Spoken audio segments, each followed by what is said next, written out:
everyone to Premier League pregame. We are finally back after a couple months and just trying our level best to make the podcast better for you guys. So we've prepared a lot for this episode, so be ready for the most organized episode in the history of Premier League pregame. And we'll start off with a Champions League quiz. So we have a full house here, and we're going by the buzzer system for people who are watching on YouTube. You'll be able to see who buzzes in. It's a simple quiz, just about like 5, 6 easy questions, and all of them are on Champions League. So let's get right into it. We know that Ronaldo and Messi are the two top scorers in Champions League history. Who's the third highest goal scorer in Champions League? Ashwin? Wrong.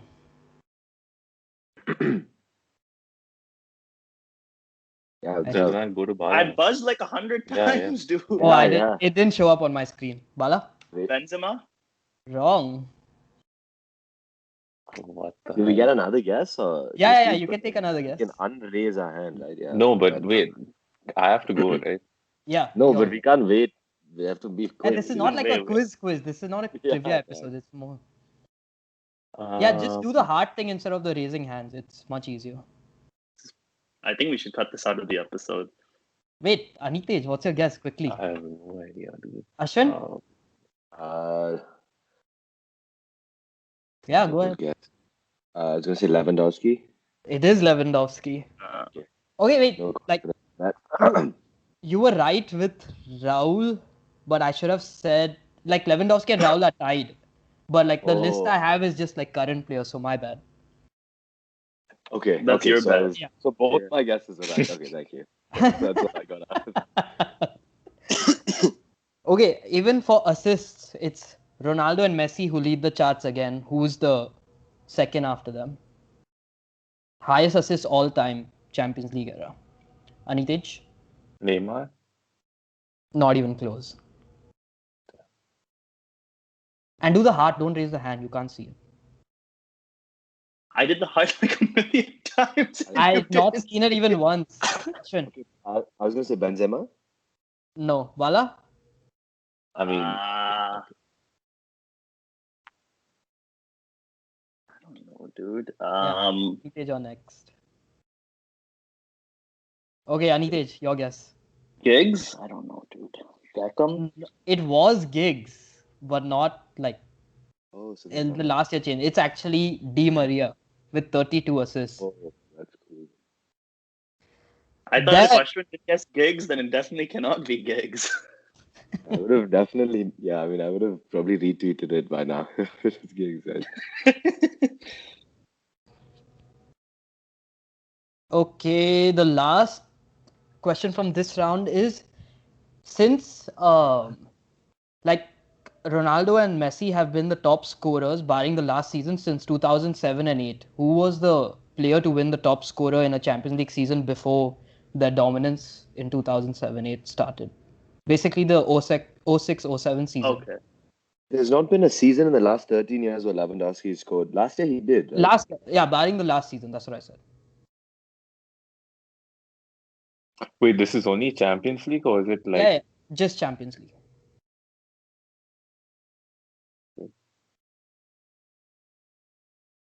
Was it Shevchenko?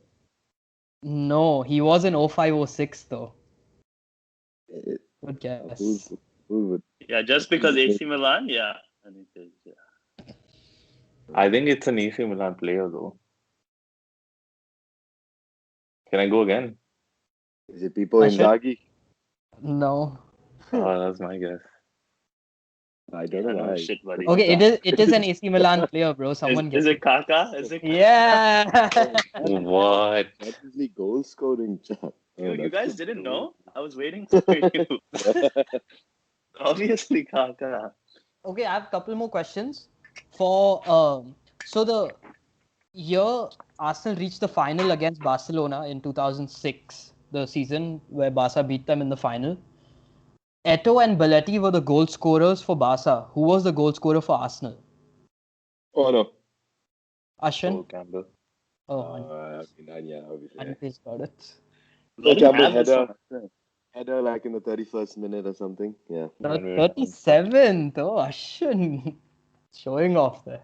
Okay, who was the so for 2007-8 when United faced Chelsea in the Champions League, um, Nicolas Anelka missed the last penalty. Who scored the last penalty for Man United? Bala? A complete guess. Gary Neville. Wrong. Ashwin? He didn't play that game. I okay. Wait, Anitej went. Anitej, I think. Huh? No, I mean, I definitely know it's one of two, but I don't know which one of these two. I know Ronaldo missed. Oh, Hargreaves? Was it? No. Scored pretty early on. Hargreaves penalty, that game was insane, like left top corner. It's either No, 1-1, I'm not either. okay. I'm gonna go Anderson. No, it was Ryan Giggs. Right. Damn, Oh, because I got my Man- answer switched. So my assist answer. That's what happened. Okay, anyway, that was the quiz. Ashwin, take over for the fixtures. And now, yeah. So now we move on, and we haven't discussed the Premier League in a forever. But even though we prepared a lot for this episode, we clearly couldn't prepare a new format. So we go straight back into the fixtures, and at least this weekend, we've had some ridiculous number of games. Games have come thick and fast at us in the last couple of months, especially a more packed schedule than I can ever remember in the Premier League. Right, it's like basically two winter periods, like in a back-to-back stretch with like midweek games for like 3 to 4 weeks in a row. So now we move back to a slightly more regular pattern, but I think midweek games are coming soon again, and there's still like some postponements yet to be played. So interesting times ahead. But the games we start off this week, and I think the first game that we picked was going by the order of the table. I mean, I think City have definitely been the talk of the season so far, at least.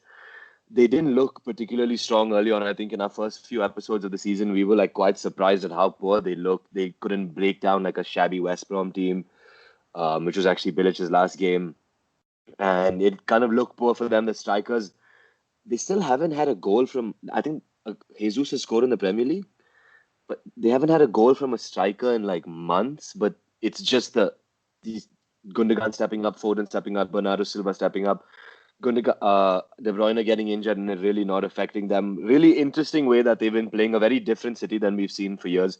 What do you guys make of City going into this game? Like Arsenal, we'll maybe talk about in a second, but I think City are definitely the hotter team on the agenda. So I think like City, I don't know where they're finding this consistency because I think they're playing as good or even better than the 17-18 season when they got 100 points and they didn't lose a game in like 15 or 16 games where, the games were coming like, as you said, thick and fast. So it's crazy how he's found the consistency without a striker. And I think it's like a dream come true for him where he can play like 10 midfielders. And when Cancelo just comes in, plays as CDM when they're attacking, it's just so unusual to watch, but it's still so pleasing. And especially with like Foden just rising up to the task and actually getting in those assists and even the important goals to win those games. And obviously a player like Gundogan, who never has had like a goal scoring spree in his entire career, has just been stepping up with crucial winning goals for City, in the last not only 2-3 games, but even for like the last 10-15 games. So Yeah. what finishes, what goals continue? And, I think and one more thing, like I want to talk about is the defense. Like it is unreal how good that defense has been. Yes, I agree. Like he spent whatever money on center backs. Like he spent almost 200-300 million just on center backs. But it's still incredible the way they've been performing and the amount of clean sheets they've been keeping. Doesn't matter what opposition is in front of them. And now they're just banging in the goals as well. So it's like scary, but like definitely not a hard call. They've already won the title from here. the only thing is in 16, 17, they maybe weren't keeping as many clean sheets, but they were like in fifth gear. I'd say now it's like so casual. It's much more like a eventuality. I think like people had like triple City defense in FPL, because of just how short everyone is. I think the Everton goal was the first goal they've conceded in like 6, 7 games, if I'm not wrong. They haven't like really like I think as good as Diaz has been, like, and he's probably had a similar impact to Van Dijk, and maybe that's a argument we can have another day. But John Stones has been outstanding in a way that I don't think I've seen an English defender play this well in like a long, long time. Harry Maguire apart from obviously, but he has been at a level that like the entire defense sort of like relies on his like calm presence on the ball. He's been like so imperious in defense. He's popped up with a couple of goals.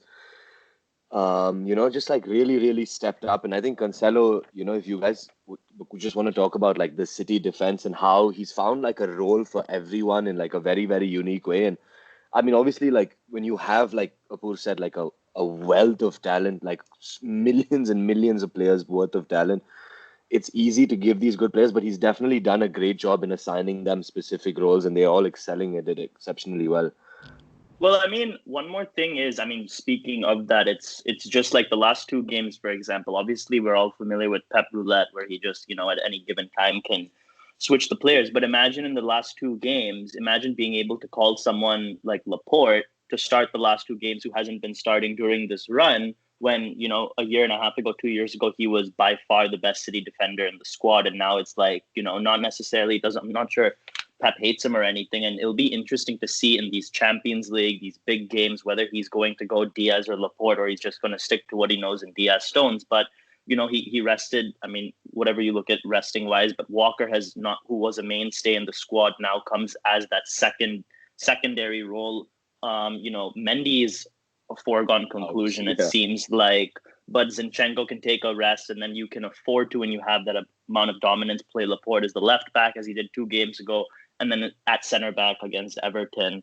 And, so that is something that is definitely, huge. But one quick thing is, I mean, I think we're all in agreement here that, the title's a foregone conclusion. Will City finally have what it takes to win the Champions League or go far in the Champions League? Or does it still feel like they don't have that, whatever it is? I think this is the strongest defense I've seen under Guardiola. And I think to win the Champions League, you do need a good defense. So I would say this is like the best chance to win a Champions League. But I don't know. I mean, a lot could depend on it as well. Like the right luck now, of the draw and whatnot. gun to your head, will City win the Champions League right now? I was a betting man, yeah. Bet on that. Yeah. If you were a betting man, but you're not. No, but then let's segue that into Arsenal. Actually, that's their opponent this weekend. They've been hot and very, very hot and cold over the last couple of weeks. Had a couple of great performances. The youngsters have really emerged in those weeks. Actually, Emil Smith-Rowe really stepping up in that position, number 10 position. Saka finally playing on the right, where he's probably been having. I mean, I guess now he still plays left back sometimes, which just baffles me that he'll allow. But then Pepe, he's come into the squad, whatever. Arsenal have had, again, like a very Pepe-esque season. What do you make of their chances going into this weekend? And Aubameyang, definitely, really great to see him like back in the team playing, whatever personal things that went on to him. It was just terrible to see such a like happy-go-lucky guy, go through the point where he couldn't play football. So it's great to see him. And like obviously Leeds was such a great fixture for him, where they just played like 300 guys running up the ball, giving him all the space to do what he wants. But yeah, what do you like? But it's a good, big momentum shifting win for them. At least they had a couple of poor results before that. What do you make of this game, Anitej? And just talk about Arsenal. Yeah, I think the biggest change in our gameplay was just bringing in Emil Smith-Rowe. I think for all the praise that Saka's gotten this season, I think Smith-Rowe has actually changed the entire season. Given that we were crying out for a creative midfielder who could not only like do the offensive things, but even like track back. We had like a number 10 who couldn't do that. And thank God he's gone now. We've got rid of the like 4-5 players who are like part of Deadwood. But I have a question. Would you say it's more so Smith-Rowe's impact coming into the team or Willian's impact coming out of the team? I think it's a bit of both, bro. But and also, Roberto Carlos showed up for a couple of games, and I just hate that he's so injury prone, man. Like he was really a joy to watch. Like the consistency of his delivery, and he just completely dynamically changed the way Arsenal played out. What was that snowing game? I think it was with West Brom. Brom, I think. Yeah, where he was just outstanding. Like what a game he had. Felt like he was back at Celtic again. But I mean, yeah, even the link up play between like Saka and Smith Rowe, there's these little things.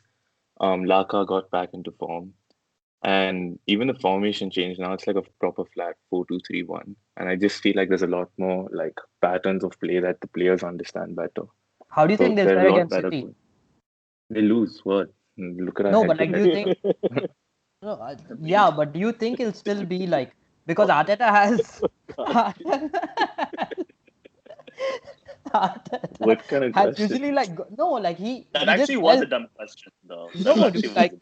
I didn't say if they'll win. I said how do you think they'll do? I didn't say they'll win, lose, or whatever. But I just So, feel like Arteta has done well against Pep before, so I want to know because I'm desperate for City to lose.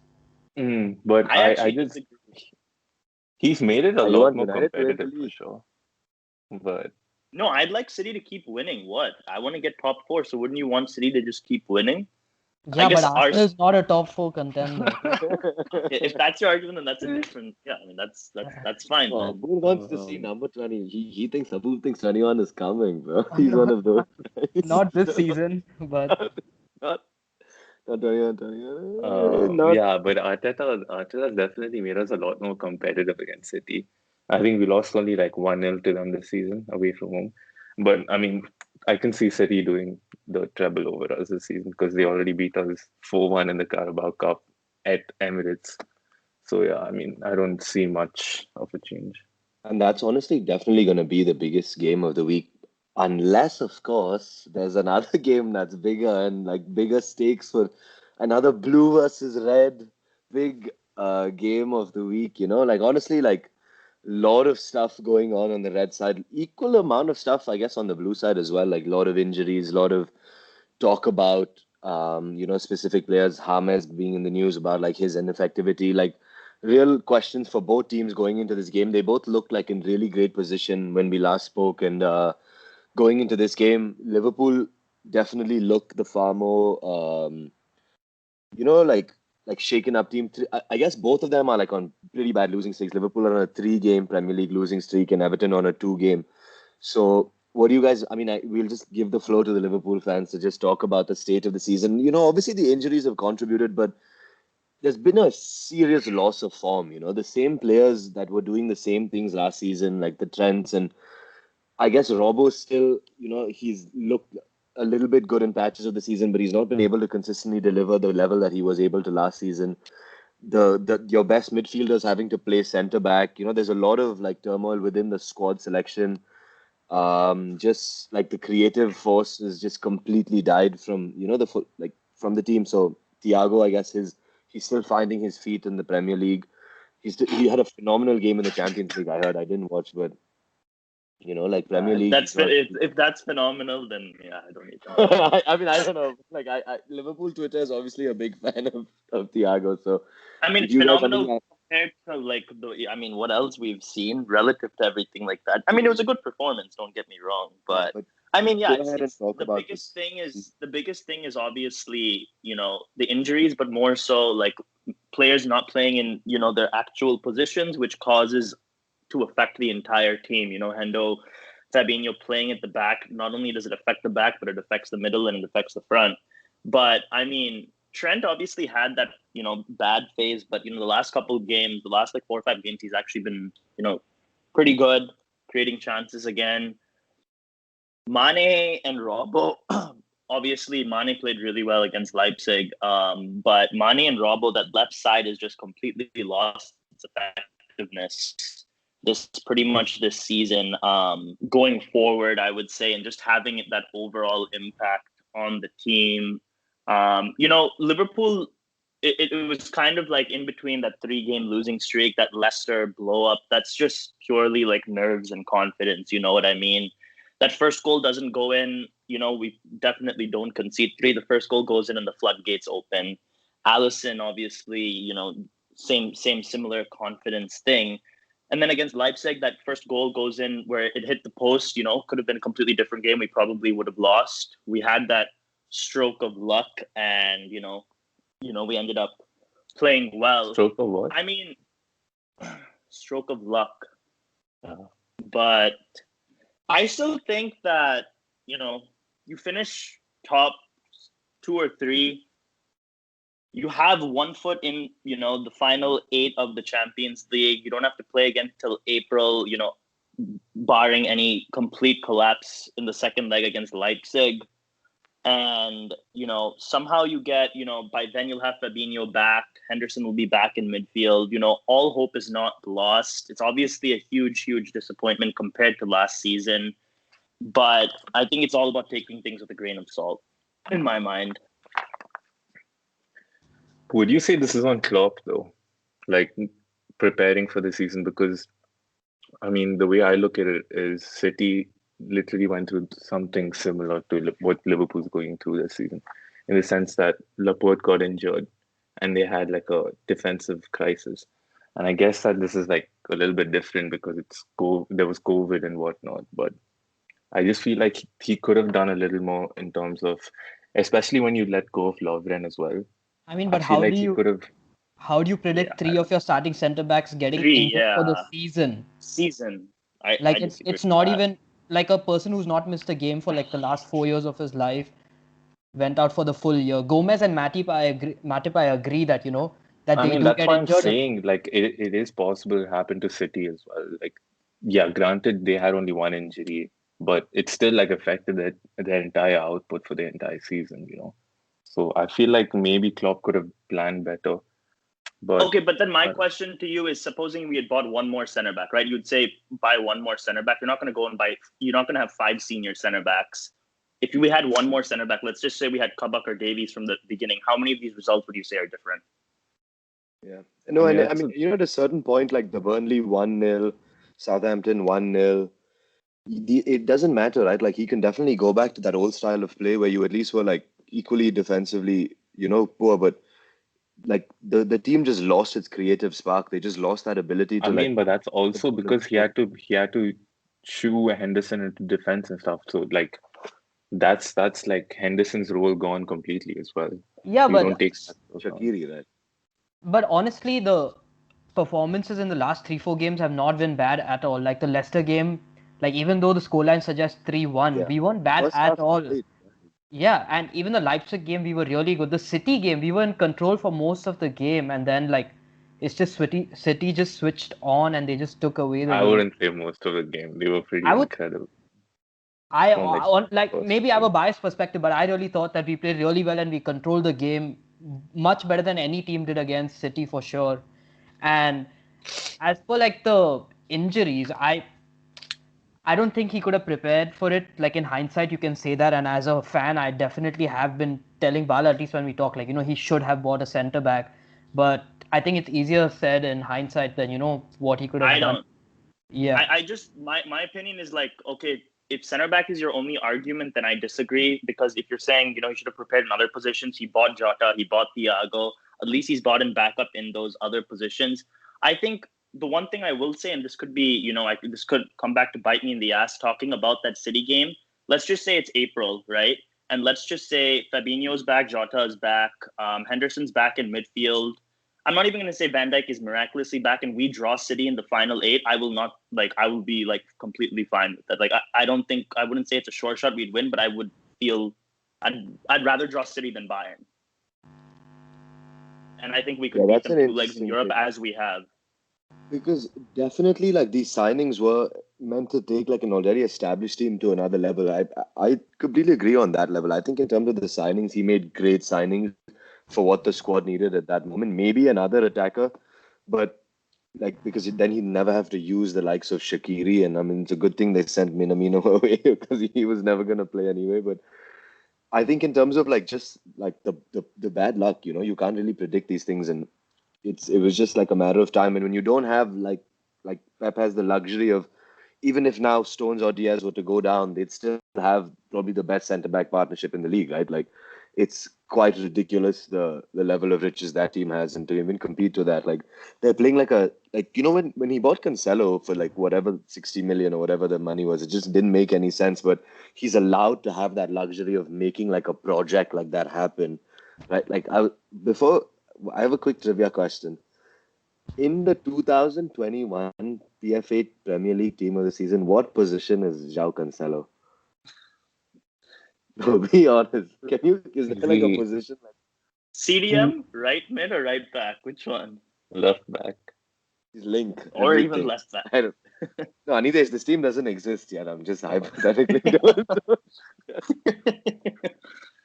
See, but I mean, anyway, I'm not saying like I just think there's I mean, I think yeah, you just like lost it. Like the levels that they were playing last year just went down. But obviously we've just gone on and we'll talk about this more in the future. But I mean, if they get top four, if they don't get top four, then I will agree with you that sure some onus needs to be on Klopp. If they get top four and I think it's fine yes. for Speaking next of top four, season. there's like two. So I guess we spoke about Everton as well briefly. Like, if there's anything else either of you want to add about Everton, I think they've also had a pretty big loss of form. So we'll maybe come back to them later because there is a two bigger teams that are having like slightly resurgent seasons. I guess Leicester had a great season last year as well, but Leicester and Villa with still two games in hand, which if they win even one of those games in hand, they'll only be a point off of top four. I mean, or they'll only be 3 points off of top four, which will really be, and this will have a game in hand. So it's going to be a really, really interesting push for these last couple of places. I think even United, to be completely honest, can go through a couple of bad games and be straight back into this race. They're only 4 points ahead of Chelsea, West Ham. So going into this game, huge game for Villa and Leicester. What do you guys make of Villa? We'll talk about Villa first, I think, because they've actually had a lot of players stepping up. Target has been exceptional. Bertrand Traore has been really, really good for them. Gotten goals and assists. El Ghazi had like this patch since we last spoken where he was like playing like Robben. Just really, really interesting to see how they've like gone about How settling their good has squad. Martinez been, dude? And Like, what Yeah. a Martinez just signing. especially the two games against Arsenal. What was he in this last game against Arsenal? Like he was just like he was trying to prove a point very, very clearly to And the somehow that Grealish Barkley relationship is so good on the pitch, like they're absolute. playing those 1-2s and it's just And telepathic, the whole thing. Watkins, I didn't even mention Watkins amongst those players who's had a slight resurgence because he definitely had like a patch of 6, 7 games where he slowed down, but then now he's back. He's scoring like goal winners in 1-0s, which is like for me the sign of a great striker is when you get that one goal in a 1-0. Like that is like a real and the one who's also impressed me in that regards is Bamford, and maybe we can talk about that later. But Ollie Watkins is definitely like England have such a ridiculous array of attacking talent, and yet they're gonna play 3 5 Yeah. 2 Yeah. with like three They're gonna play CDMs. Rice and Henderson. Rice and Anderson. Trippier is gonna get that slot ahead of bloody Trent. Yeah. Oh my god! And yeah, just talking about the English talent on the Matty Cash, who just recently got injured. That Yeah, I was whole gonna team, say he's Ezri out for a couple Konsa, weeks. outstanding like scouting, and from where they were, I think I had them as relegated, or I had them as at least 17th. I definitely thought they're gonna be 17th or 18th. For this sort of upsurge in them, they're back to like the glory days of the Martin O'Neill Villa, and I just wonder what you guys think of them, and if there's any other point you'd like to add, or you'd like to move on to Leicester. I want to talk about Madison, like similarly how you're talking about, how good Grealish has been and Barkley has come in. Like Madison after his whole injury saga, and when like, we guys used to say that how we don't even know if he's gonna start, if he's injured or not, whether Brendan Rodgers doesn't even like him. But like the last few games where Vardy has not been there, Madison has stepped up and he's been scoring or assisting, I think, every game for the last like 6, 7 games. And I think like nobody gives him a shout for the England team because of the talent at hand. But I think like that personally, I really like him, and I think like he definitely should be, a player in contention, at least to be on the bench for the England squad. And he offers something different, in a way that even like a Mount, or I guess Foden is kind of similar in that mold of like a actual number 10. But Madison is just like his work rate, his like eagerness to win the ball back. Like he's such a like sticks at it, like and that really shows like he gets a bunch of yellow cards. He's like a really aggressive player, like really pulls the team up with him. And the form of Vardy as well, man. I just don't have enough. Like they had that five greatest signings in the Premier League, and it's Cantona, Yeah. Henry, and Vardy as like the three strikers, and it's just makes sense. Absolutely right. Like nobody can argue what that man has achieved in the Premier League so far this season, especially like the last season being bloody Player of the Year. I mean, sorry, Golden Golden Boot. Golden Boot. Yeah. Just what a Yeah, and he's talent, what still an going at it outstanding player. with the pace and with Exactly. the aggression at his age, It's and it that it's doesn't seem that like it's diet. slowing. It's that diet of And that Red Bull and fucking Can whatever I else. tell you this amazing fact? Who is older, Jamie Vardy or Edison Cavani? Cavani. Cavani's younger, I think. Cavani is younger By how much? by 2 days like or something. 1 month. Oh, Can you believe that Jamie Vardy is 1 month older than Edinson Cavani? And everybody, like, just think about the different stages that they are, like, how they're looked at in their careers. And both yeah, have been world-class strikers, in their heyday. But it's just yeah. outstanding the way this guy maintains himself. Vardy's And won a Premier League and Cavani is never so. yeah, I mean, and he's gonna win next year, right? That's why he wants to stay. yeah. Unless he He's goes gonna to stay. Unless he goes to City, I don't know. But Leicester, again, like talking about them, we'll just come back to even their defense and how good he's been at chopping and changing. And for once, Roger seems to have enough players that all the crack stuff he does like works. Every time he like mixes it up, he has enough quality players in the squad to play. Fofana is Liverpool's gone happy now. because Ricardo Pereira's back. And Yeah, and patience think is about just James Justin, like just these random like Leicester's scouting system has just been outstanding, like time after time. Imagine like seeing those two players play Saliba and Fofana and thinking, let's go for the guy who's not Fofana. Like I wonder, get me that scout's number right now because Fofana is outstanding. Like every time I watch that guy play, I'm like, this guy can't be 21. Like age fraud, 100%. So they've been, in and out. And I think one more team that we'd like. So if there's anything else you guys want to talk about, Leicester, or we can move to the last fixture. yeah, let's do that. So we have the last fixture of this week of our quick episode for you guys, which is West Ham Tottenham, and again two teams coming in for a big London derby on different ends of the form spectrum. Tottenham have lost 3 of their last 4, whereas West Ham have won 5 of their last 6, actually, just and a draw and a loss in there. Very again similar to Aston Villa. I think a lot of people had West Ham as like relegation candidates this year, and the way they've turned it around, Declan Rice, maybe probably the spearhead of this. My bad, Suchek and Declan Rice, the best CDM pivot in the Premier League. Anybody come and fight me on that? Like they've got like a good amount of contribution, decent amount of contribution from their up, from like from their Fornals. Lingard is just stepped it up big time. Whereas Tottenham find themselves on the other end without Kane, they just couldn't create, couldn't score, do anything.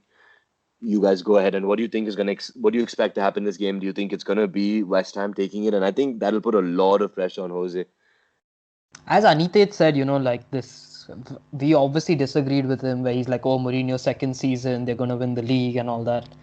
Uh, so I still am with the opinion that Mourinho sucks and they are not going to have a great season. But yeah, I don't know. Like Spurs look like such a good team, and how Son and Kane were playing, it just seems so unusual with the way they're playing right now. And as like I saw the last Monday Night Football, and Carragher pointed out where Spurs defense is like nowhere near like what the defenses Mourinho has set up in his life. Thank And you, I think, thank you. and Said I that think, beginning of the season. Yeah, Thank and I that you. was a think great point, that's the actually. And biggest Bala reason for made that. how bad they have been, because like Eric Dyer starting at center back, like it's just Yeah, not ideal. And especially when you had a player like Vertonghen to sell him to Benfica, like it could have been a better option than at least Eric Dyer. it's because No, but Vertonghen didn't know also Portuguese. That's why. no, also when they had that good run as well, it was all dependent on Kane and Son, and they were having these shots and it was just going in. The conversion rate Very was low just XG. Yeah, it was just yeah, about it was Yeah, out of this yeah. So like the so Arsenal once game. that dries up, I always thought that they would have problems. and just the tactics. I mean, how can you? I don't understand how you can be like doing that on a weekly basis again, regardless of opposition. Like I don't even I mean, that understand. game Like, against City was just so bad. Like City was well, I just mean, I'm not so even so talking about dominant. that, but like even those other games midway through, like against Palace and stuff, The like Palace game they're actually stands out to me big time because I yeah, watched that entire game and Palace yeah, dominated that second half. Like Palace had like some 65, and Palace are the worst team like ever. Ezzy literally looked like Ronaldinho that game. He was just, I was like, what is Tottenham doing? Like, why don't they just try to get a second goal? You know, just like and I then I think absolutely. I don't know if it was that game, but or maybe it was the Liverpool. It might have just been that game where like the minute they conceded, like I think Hoiberg had a turn and they like he passed the ball and they crossed and it was like almost a goal. It was like that's literally what happens when you actually try to I, score a I think goal. it was actually that game because like Palace scored in like the 85th minute, Yeah, and in the yeah, next yeah. 7 minutes, Spurs created like three good chances. Like, and I was like, what? This is how bad Palace are. Right? You just get at them, like they will give you a bunch of chances, and I don't know. Like I think he's definitely done. Like, what do you guys just quick Yeah, segue a little there's bit? But like this is a big theme, like because this is one of the greatest managers. Like if you say right now in the Premier League and one thing I was interested to do was if we were going through the list of the like how we were deciding to do this episode, I was like, we should talk about every manager and then we can also talk about Tuchel in the end because it's so clear now, right? Now that we have world-class managers, and for the first time, I think you can recognize exactly what a pattern of play is. And Anitej was like talking about that earlier on because now there's very few managers that are in that Lampard and Ole Gunnar's ilk where it's just sort of like go out, boys, and like have yeah. fun. You know, like I was going to cut you off. I'm going Come to be like, on, Ashwin, what's the come on, pattern of boys. Ole's play? Come Like, on, I boys. just oh, job at the line and you perform, and then just take a step back. Ole's like job pattern of play is pass the ball to Bruno Fernandes and That make guy, him dude. do everything. Like Yeah, that guy is honestly. what what is our pattern of play? Like Luke Shaw and like buy a left back so make Luke Shaw better. See all of these like things. He's just the luckiest guy, man. This is so Big, stupid. But it's big brain anyway, energy. but beyond that, I'm just saying. So like Jose has sort of built his tactics on like finding out how to make the other team stop having fun. Like that's what is so now when it's like a Klopp or a Guardiola, and I actually like really appreciated what when Guardiola they asked him about like Klopp and stuff, and he's like the moment he's Yeah, going through, he's like, obviously I have sympathy for him. He is an unbelievable manager. Like he makes football like for the fans. He's tried to create this brand of football that is so exciting to watch that has brought millions of people who don't watch. I met this uncle at this wedding that I was at. He's like, I'm a Liverpool fan. I was like, oh, that's crazy. You've been a Liverpool fan since like, he's like, no, I've been a Liverpool fan for like 3 years. And I was like, what? But he's like, I just love turning on the TV and watching that team play, and I can absolutely understand what he's talking about. And do you think Jose Mourinho lasts? Do you think I think he's eventually going to have to find a place in like international football, the place that he said he'll never go. I think that's the kind of future for him, when he can like go to like a smaller international. I still don't think it would work in like the Brazils and the Portugals. What do you guys make of where his career is going and just the sort of general trend of football and how he's really not I feel like he still has a chance in a place like Italy, where his brand of football will but for still like be a appreciated. Juventus? No way. No, probably not. Juventus. I would even say like, Roma, Napoli, like that kind.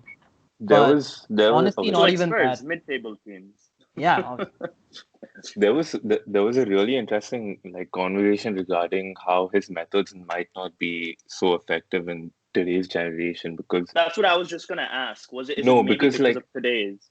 yeah, no, it just the social. I think it's an effect of Absolutely. social The media as well brand, because like right? The this. brand of the player. No, not just that. Like you go on Twitter or whatever, and you see these players getting abused. Bern Leno came out the other day about like Yeah, the that was abuse he's fucked. been getting. So it's just like, you get constant criticism and like today's generation, I feel like need that, like arm around the shoulder sort of treatment. And Mourinho's not that kind of Mm, manager. He's always like trying to like it's not that. harp at That's not you and his like, style. yeah. So like, I feel like in that sense, like this generation doesn't quite like, is not as receptive to that sort of treatment. So I think his methods are sort of like, yeah, done now. But it'll be interesting because like exactly what you're saying, because like Tuchel is supposed to be that manager who's like really hard nosed and doesn't get along with the man. But like every video I see him in is like playing with Callum Hudson-Odoi, like Yeah. really interesting because he probably is that type of like hard ass guy, but he knows how to motivate these guys and how to get the best of them. Because I've seen a marked improvement.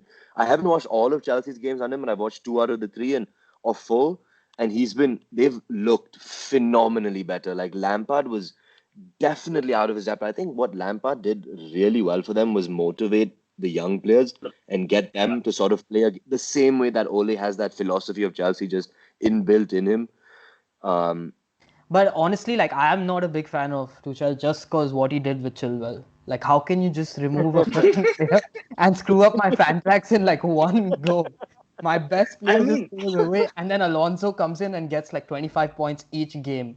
yes, no, but let's go. the one thing that I mean, I don't know whether it's his actual style because I don't think he's known for playing three at the back. But like back in whatever, what year is it? 2014 when Chelsea were ridiculous with three at the back. This Chelsea team squad wise is built for three at the back because of the way that they have so many center backs at all times. And then you have Alonso, who is the best wing back in the world.